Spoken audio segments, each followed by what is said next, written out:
coming up on The Golden Key. It's just, there's nothing as exciting during the week after Christmas. Tonight, you will be visited by several spirits.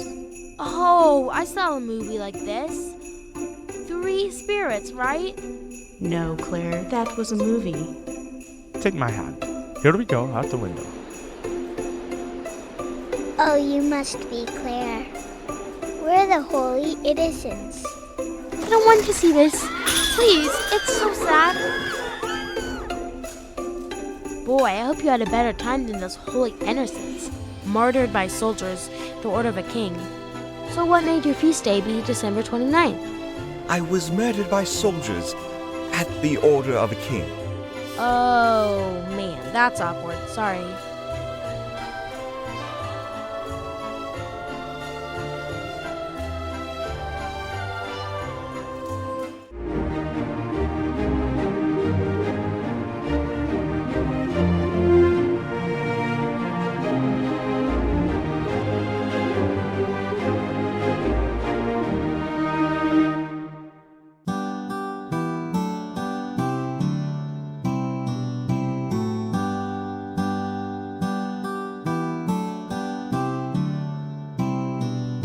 All right, Claire, Veronica, Peter, time to brush teeth and get ready for bed. It's been a great day. A long one.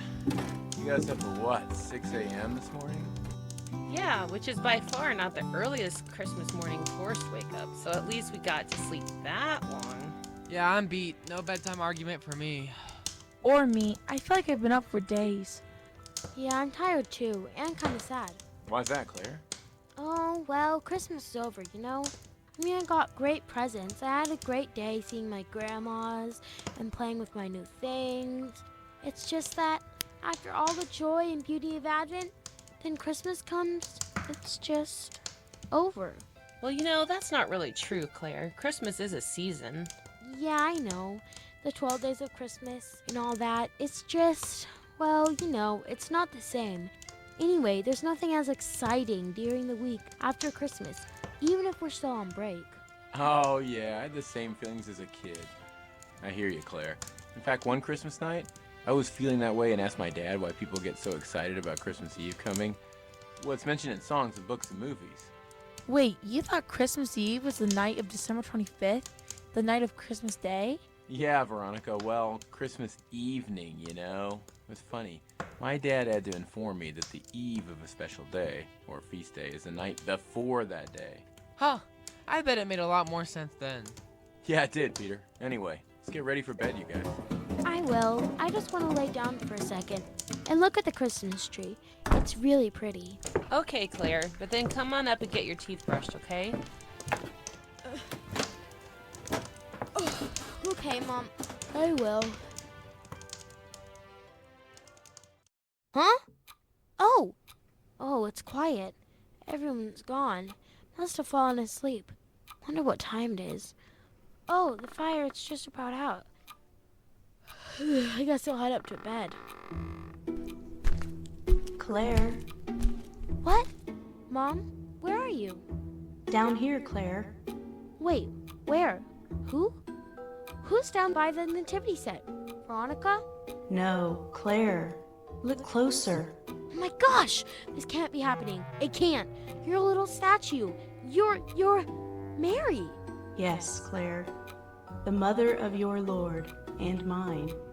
So I know a thing or two about Christmas and the days afterwards. Whoa, what are you doing in our house? In a statue?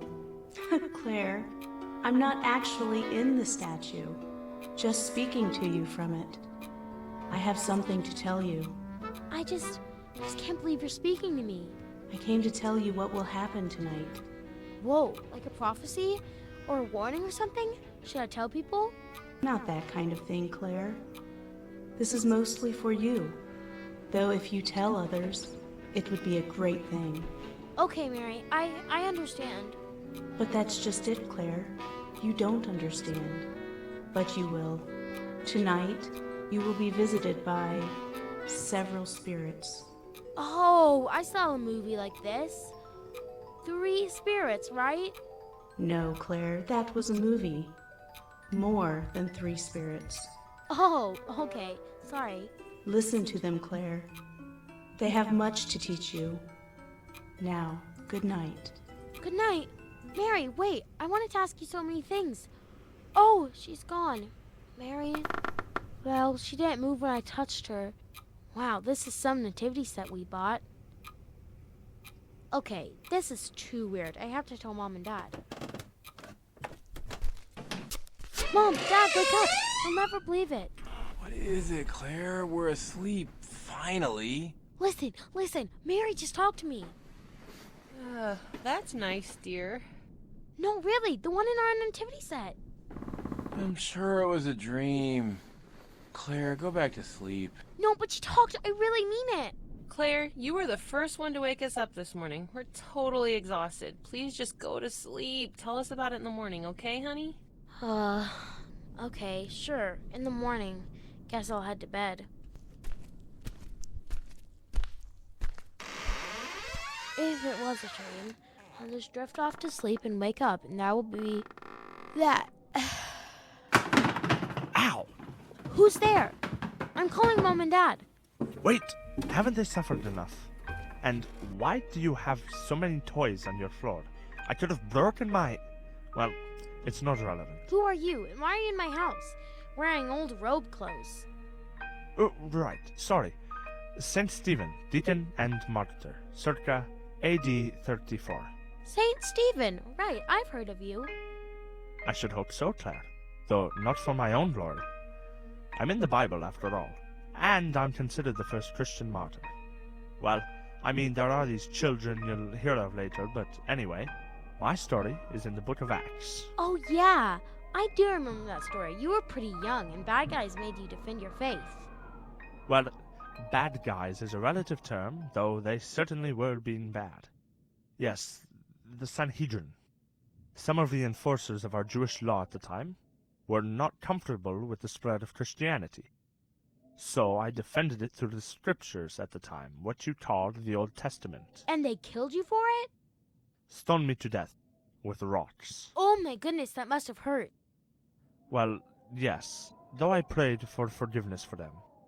They really didn't understand what they were doing, and I was granted a vision of Christ our Lord himself as it was happening. It was beautiful.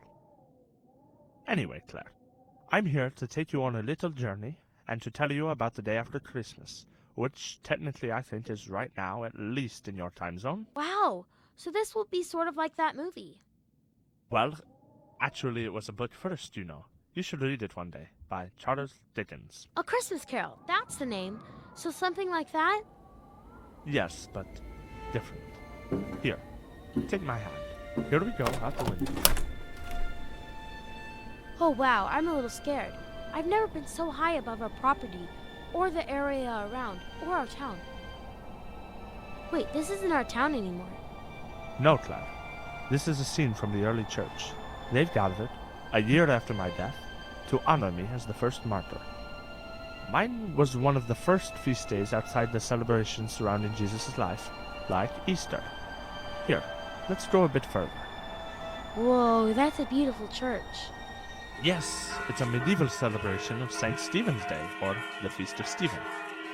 Not only was there a mass, of course, but a great festival or celebration with all of the townspeople gathering together to sing, eat, and do the things they tended to do when celebrating a feast in the church. Wait, the Feast of Stephen, there's a Christmas song with that in it, right? On the Feast of Stephen, la la la la la. Yes, indeed. You're thinking of Good King Wenceslas. It starts with the line, Good King Wenceslas looked out on the Feast of Stephen. Was he the king when you were alive or something? No, Claire. Let's fly a bit further. Look, there he is, out with his servant, or page, assisting the poor in his kingdom, in Bohemia. He lived around 900 years after Jesus, and was martyred in 935. Martyred, like you? Yes, and he was a kind Christian ruler who helped his people, as you hear in the song, which tells of his page or helper growing cold while helping Wenceslas bring food and firewood to a peasant, but is warmed by walking in the Holy King's footsteps. The song was written in 1853 by a man named John Messonnier. though it may have been an Eastern European poem first. Let's fly. This looks a lot newer. There are old cars here. It's the 1950s, Claire. We're above London. Look in that window. Do you see what they're doing? They're putting things in boxes. Right, Claire. St. Stephen's Day is often called Boxing Day in England. They box up old things that they don't need anymore to give to the poor, and to make room for new gifts they got for Christmas. Oh, that's nice. So it's sort of a celebration? Indeed, Claire. Come, let's get you back home. So you see, Claire, December 26th might not have the same type of excitement as Christmas, nor should it. It is the nativity, or birth, of our Lord. But the next day has its own special meaning and traditions, as do all of the days of Christmastide. Christmastide? The days of the Christmas season, right? The actual Christmas season, not the Advent season, in which people today often call the Christmas season. Christmas really does last 12 days, my dear. Just like the song says, which I'm sure you've heard. It lasts right up to the 12th night, which is the eve of the Epiphany. The Feast of the Wise Men, or the Three Kings Day. That one's a fun celebration, too. I must go, Claire. But you will have more visitors before the night is over. Farewell! But, St. Stephen, wait. Oh, he's gone. That was weird, but cool. Actually, kind of cold. I'm getting into bed. Oh, St. Stephen, is that you again? Did you forget something?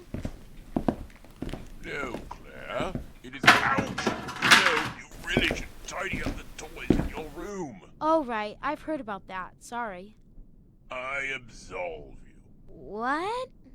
Never mind, Claire McKinney. I'm St. John the Apostle, also called John the Evangelist or the Beloved Disciple. Oh, wow. So you know Jesus. The real Jesus. Like, whoa. Perhaps better than any mortal in his day. Except perhaps his Blessed Mother, who I took into my house after Jesus was crucified and up to the day she died. Oh, wow. That must have been amazing. It was, Claire. Now, come with me. I know this scene. It looks like the Last Supper. It is, Claire. That disciple looks like a teenager, resting his head against... is that Jesus? It is, Claire. You might know that scene from the famous painting of the Last Supper by Leonardo da Vinci. I was the youngest apostle and had a deep, deep devotion to our Lord. I was known as the Beloved Disciple for my closeness to him. And when I wrote about him in the Gospel bearing my name and some letters in the New Testament, I always wrote of our relationship in what you might call mystical terms. Let's fly on. That's the cross. Jesus is on it. Yes, Claire, and that woman is Mary. Jesus said to her, "Woman, behold your son, and to me, behold your mother." He was telling me to take care of her after he was gone, which, as I said, I did. Whoa. And further on. Who's that old man being carried on a sort of stretcher? That's me, Claire. I was the only apostle of the 12 not to be martyred, and to live to an old age. And since I was a young man when Jesus was on earth, I lived into the 2nd century, and was known for speaking with so much love and conviction about Jesus and his love. I'm famous for writing that God is love. So your feast must be this week, right? It is, Claire. December 27th. There's a lot more to tell about my life and impact, but, well, let's get you home. There's a lot more to come this night. Oh, we're back in my room. So you're leaving, St. John? Yes, Claire, but there are more visitors on the way. Okay, wow, this is turning out to be more interesting than most Christmas nights. Ouch, I tripped. Oh, hey, toys. Wow. We're not here for that. Come on. Okay. Hey, what kind of toys? Mostly girls' toys, I think. Oh, never mind then.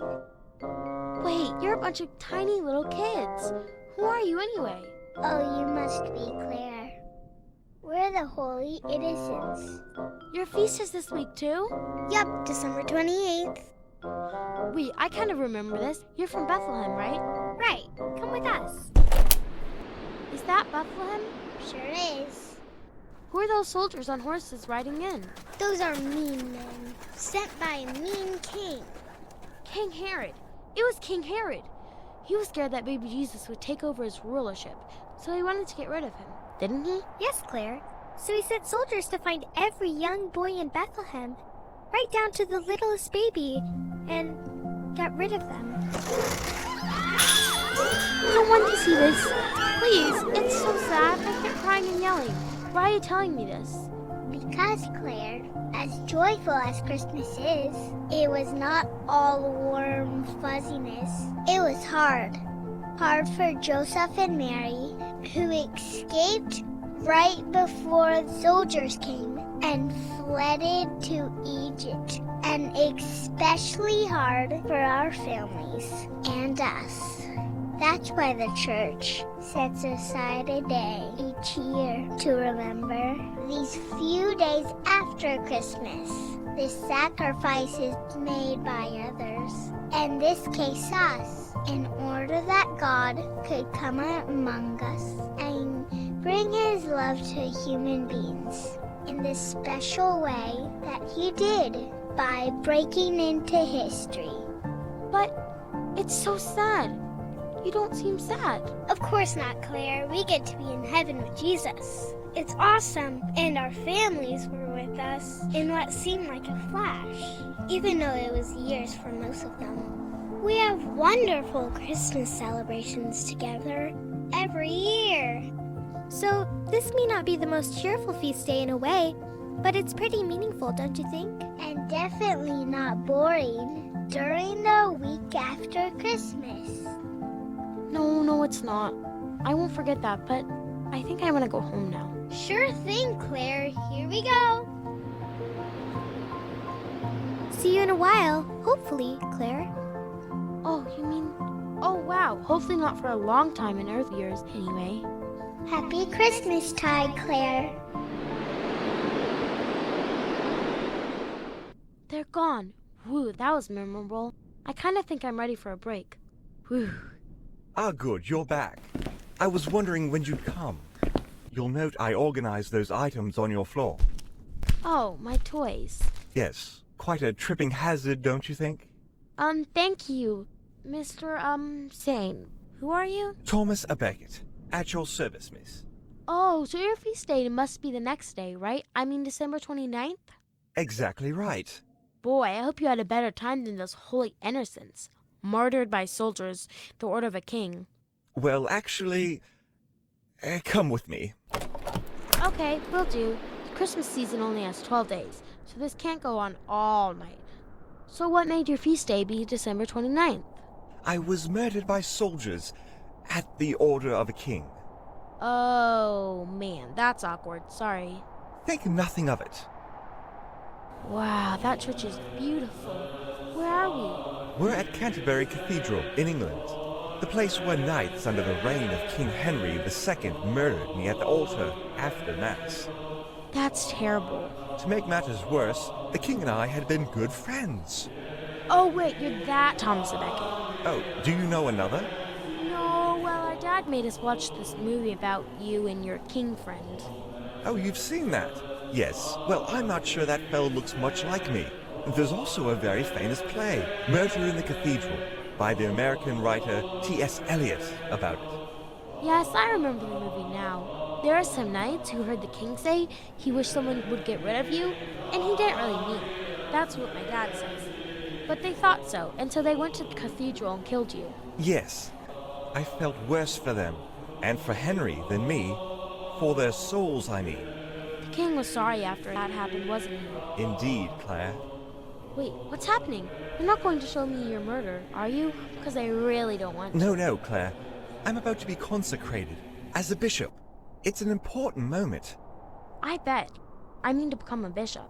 Not just for that reason, Claire. As you may recall, if you watched that film with your father, I had no interest in becoming a bishop. But King Henry, my best friend, had a great interest in controlling the church. He knew that as close friends who joined in all sorts of bad activities together, we could accomplish his will if he could arrange for me to become a bishop. That moment, however, had greater meaning for me than I ever had imagined. I found simply I could not carry on in that manner. I realized in my ordination to the priesthood and consecration as bishop that I was now acting on God's behalf, and that of his church. It began several years of growing conflict with my old friend, King Henry. Because you wouldn't let him control the church for a bad purpose? No, Claire, I couldn't, and I eventually died for it. Sadly, that is not the end of the many centuries of struggle from the state attempting to control the church and to dictate over God's mandate on man's conscience. That struggle continues, even today. So perhaps this feast is an occasion to think on such things, and to be thankful for the freedoms had by those who can act upon their faith without repercussions from their governments. I never thought of it that way. That's a good point. And now it's time to return to your home, Claire. Here we are. Thank you, St. Thomas. Will I see more spirits tonight? Well, none that I know of, at least. But I have a bit more to tell you of the days to come. Oh, more saints' feasts? Yes, well, there are always those. And the Sunday after Christmas is set aside for the Feast of the Holy Family, of Mary, Joseph, and of course Jesus. Oh yeah, I'd forgotten. And then pray tell, what day falls 1 week after Christmas? Well, let's see. This year Christmas was on a... No, my dear. What holiday? Oh yeah, New Year's. But wait, we always go to church on that day too. Yes, in the Roman Catholic Church, it is a feast dedicated to Mary, carried over from an older tradition still observed in some other churches, the Feast of the Holy Name. Why is it called that again? Well, Jewish babies were always circumcised on the 8th day after their birth, and also officially given their name. So, Jesus took on his holy name here on earth on that day. Oh, I see. So something more important to think about, I think, than the new date on the calendar. Yes, it is. Though I like thinking about it too. And getting together with friends on New Year's Eve. And there's nothing wrong with that, my dear. And then, of course, it all concludes with the 12th night. A night when many celebrations are held around the world, though not as many as once were, when the world was more Christian. Oh, I know this one. That would be the Eve of Epiphany, right? Yes, Claire. And the 12th night bonfires are held to burn old Christmas trees and to prepare for the feast. We should probably recycle our tree. I think it's made of plastic or something. Burning it would smell really bad. Ah, yes. Well, you know of Epiphany then. The Feast of the Coming of the Three Wise Men, January 6th. Yup, we even got a little gift that day to remind us of the gifts of the wise men. And I know it's a really big deal in some places, almost like their Christmas. Then, young Claire, I have told you what I came to tell you. Listen, child. I was once your age, you know, and I remember the joy of Christmas Day, even if it wasn't exactly what it has become for you. You do? Yes, and I think most children found it difficult as the excitement of that day subsided. But we have come, all of us, to remind you tonight to carry on the celebration. With any and all of your friends and loved ones who truly keep Christmas. Carry it on for those 12 days and beyond. Think, young Claire, of the many of whom Christmas is but a vague shadow of what it once was, for whom it is little more than a holiday with pleasant music, food, and a festival of material objects, received and often soon forgotten. You are blessed, Claire, as are all for whom the deepest of joy of Christmas lies in the manger. And you are doubly blessed to celebrate Christmas beyond one day only, and to be able to enter into the many observances of the Church in those days following December 25th, to observe them not only with the whole Church across the world today, but with the whole Church across time, which for God and His saints is no real barrier, with myself, with the Holy Innocents, with St. John and St. Stephen, and all who are joined in the body of Christ throughout time. Young Claire, make this a Merry Christmas, will you? I'll do that, sir. I'll be happy this week not to be martyred. At least not yet. Well, yes, there is that as well. Farewell, Claire, and Merry Christmas. A Merry Christmas to you, too.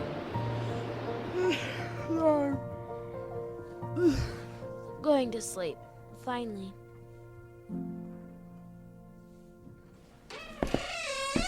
Claire, you're still not up? You really slept in. Good morning, Mom, or happy feast of St. Stephen. That it is, Claire. Glad it's not sad day after Christmas for you. Boy, did I have a dream to tell you. Come down and tell it at breakfast. Oh, look. No wonder you slept in. You must have stayed up tidying up your room? I think someone could even walk across it without tripping now. Wait, what? See you at breakfast, Claire.